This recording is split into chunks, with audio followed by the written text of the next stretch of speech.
इस कहानी के अगले भाग को देखने के लिए चैनल को सब्सक्राइब करें और बेल आइकन दबा लें, जिससे हमारी नोटिफिकेशन आपको मिलती रहेगी। राम के स्वर में कठोरता देखकर मल्लैया चौंक पड़ा और आगे बढ़ा। राम भारी हृदय लेकर वहां से निकल पड़ा। रात में गंगाधर राव को न मालूम क्या क्या बातें सुनाकर मल्लैया ने अपनी नौकरी की जिम्मेदारी में सफल होने का प्रयत्न किया। यही कारण था कि सवेरे से जमींदार के चेहरे पर क्रोध उमड़ रहा था। 9 बजे के करीब राम किताब लेकर कार के पास आया तो देखता क्या है, सामने गंगाधर राव खड़े हैं। वह ये सोचकर पल भर खड़ा रहा कि शायद पिता कुछ पूछ बैठें, परंतु गंगाधर राव बोले नहीं, एक बार राम को आपाद मस्तक देखकर चले गए। इस बात से राम आश्चर्य में पड़ गया, मगर उसने इस पर विचार करना अनावश्यक समझा। गाड़ी में बैठकर उसने एक बार बरामदे में दृष्टि डाली। पिता क्रोध और हठपूर्वक राम को देख रहे थे। बगल में मल्लैया खड़ा था। राम कुछ सोचते हुए देख ही रहा था कि गाड़ी चल पड़ी। मल्लैया के द्वारा खबर पाकर धर्मया 10 बजे के लगभग जमींदार के घर पहुंचा। जमींदार सीढ़ियां उतरते हुए बोले, बैठिए धर्मया जी। लेकिन जमींदार के पास आकर बैठने की आज्ञा का धर्मया पालन न कर सका। जमींदार सोफे पर बैठते हुए बोले, कोई जल्दी तो नहीं है? नहीं, तो बैठते क्यों नहीं? धर्मया सामने वाली एक कुर्सी पर बैठ गया। कैसी तबीयत है? जमींदार ने पूछा। आपकी दया से ठीक हूँ।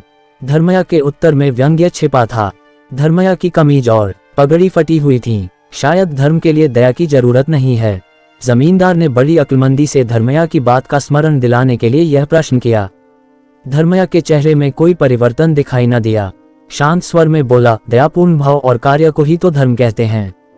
धर्म का पालन करने वाले धर्मया जी, सुनते हैं, इधर कुछ दिनों से आप धर्म को भूलते जा रहे हैं। धर्मया ने आश्चर्यपूर्ण दृष्टि से पूछा, किसने कहा आपसे? आपका आचरण बताता है। माने अष्टवर्षा भवेत कन्या। जमींदार ये शब्द कहते हुए हंस पड़े।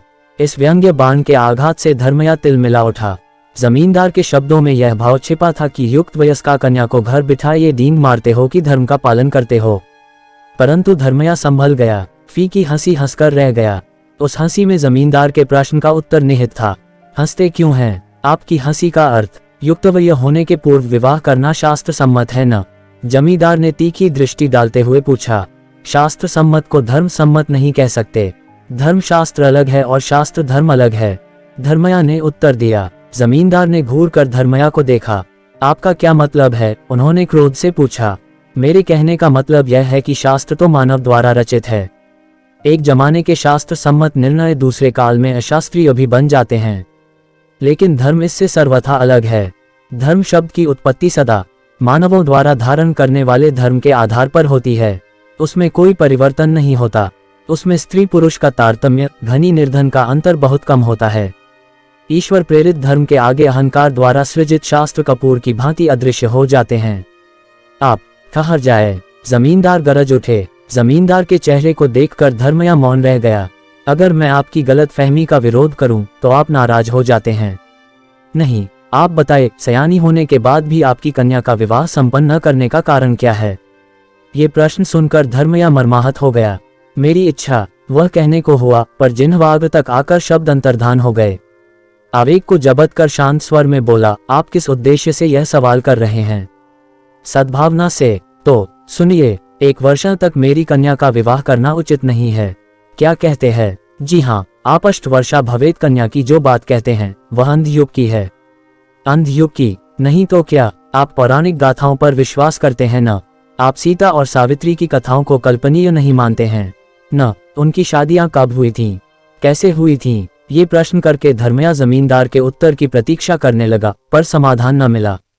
फिर कहने लगा, इसीलिए मैंने उसे अंधयुग बताया। पुराण युग और वर्तमान युग के बीच जो युग बीत गया, उस युग में नारियों को समाज ने मनुष्यों के रूप में स्वीकार नहीं किया। उसी को मैं अंधयुग की संज्ञा देता हूँ। धर्मया ने गहरी सांस ली, फिर किसी बात का स्मरण करके कहा, सुनिए। गहरे सोच में खोए जमींदार ने धर्मया की ओर देखा। सहगमन भी एक समय शास्त्र सम्मत हो धर्म के रूप में प्रचारित हुआ है। जी हाँ, आज। जमींदार ने उत्तर न दिया। धर्मया की तार्किक शक्ति के सामने जमींदार का मलिन क्रोधावेश स्तंभित रह गया। सहगमन को धर्म के रूप में शासित करने वाले शास्त्रकार अष्टवर्षा भवेत कन्या नामक संदेश देने में संकोच नहीं करते। मैं कहता हूँ, जब तक बालिका कन्या के रूप में परिवर्तित होकर सोचने की शक्ति नहीं पाती, तब तक उसकी स्वीकृति के बिना विवाह करना अधर्म है। अच्छी बात है, आपने कभी अपनी पुत्री की स्वीकृति जानने का प्रयत्न किया? नहीं। क्या आपने कहीं सुना है कि कन्या स्वयं अपने पिता के पास जाकर विवाह करने की इच्छा प्रकट करे? धर्मया के मन में एक विचार उठा। शंका भरी दृष्टि से उसने जमींदार की ओर देखा। जमींदार उठ खड़े हुए। मैं यह नहीं कहता कि आपका कथन सत्य से परे है, परंतु वयस्क कन्या का चरित्र जोर देकर धर्मया ने पूछा। बात वैसी कोई नहीं है।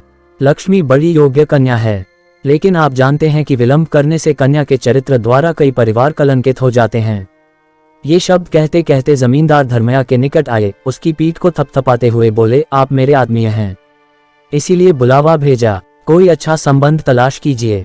सहायता की जरूरत हो तो मैं देने को तैयार हूं। अब आप जा सकते हैं। धर्मया की समझ में न आया कि उसके प्रति जमींदार के मन में यह अयाचित स्नेह भाव क्यों पैदा हो गया। इस कहानी के अगले भाग को देखने के लिए चैनल को सब्सक्राइब करें और बेल आइकन दबा लें, जिससे हमारी नोटिफिकेशन आपको मिलती रहेगी।